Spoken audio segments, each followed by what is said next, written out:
deserted temple, hanging corpse, and wandering restless spirits. What happened in the black-wined mountain? Before we figure out what had happened, we have better briefly review the key events that took place during the journey. We all know that the game Black Myth Wukong is adapted from the novel Journey to the West. In the original story, Wukong and his master arrived at Guanyin Temple to stay for the night. However, old Jinchi became envious of Tang Sanzang's Kasaya and plotted to burn them alive. His plan was foiled by Wukong. The temple is burned down. Amid the chaos, the Black Bear Guai stole the Kasaya, and old Jinchi, in despair, committed suicide by crashing into a pillar. Which is why when the Wandering White hits a nearby pillar in the game, it becomes stunned, allowing you to deal massive damage. Lin Xuzi and White Cloud Noble were also killed by Wukong. Later, the Black Bear Guai was subdued by Guanyin and Wukong, and the Kasaya was returned. Now, in the present, the Black-Winged King, who is actually the Black Bear Guai, has returned to this place. With the sacrifice of a war guai willing to die, he resurrected his old friend Lin Xuzi. But if you play the game in Chinese, you will notice that they are not the same person, despite having the same pronunciation. After his resurrection, Lin Xuzi, unable to bear eating his own kind to survive, hanged himself from a tree. The current Lin Xuzi came from kingdom of Shituo.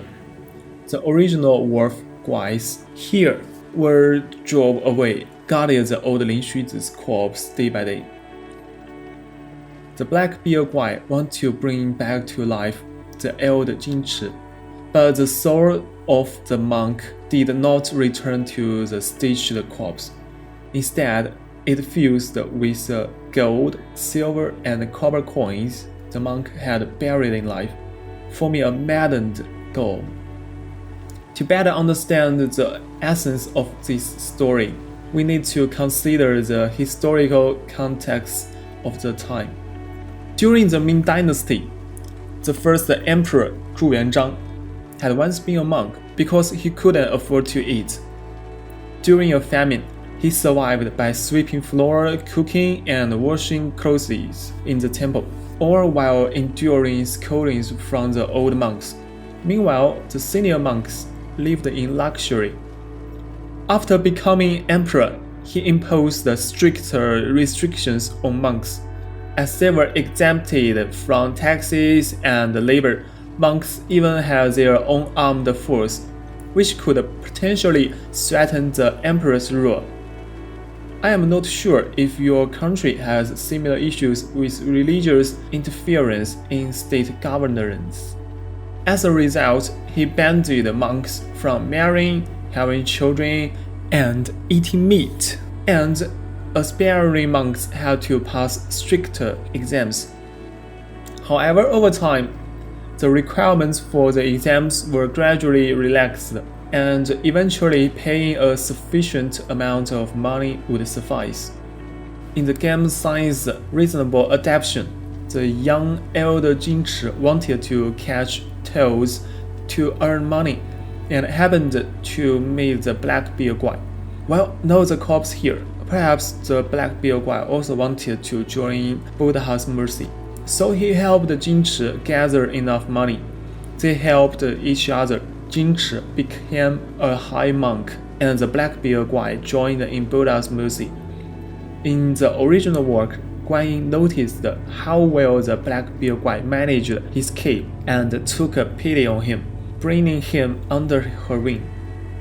The Kasaya is a symbol of a monk's status. High monks are granted fine Kasayas, and over his 270 years, old Jinchi acquired hundreds of Kasayas. But as a monk, Should not his lust for gold be quelled? Why did he become greedy for Tang Sanzang's kasaya? For elder Jinshi, without their kasaya, how would others recognize him as a high monk? He couldn't quell his inner greed.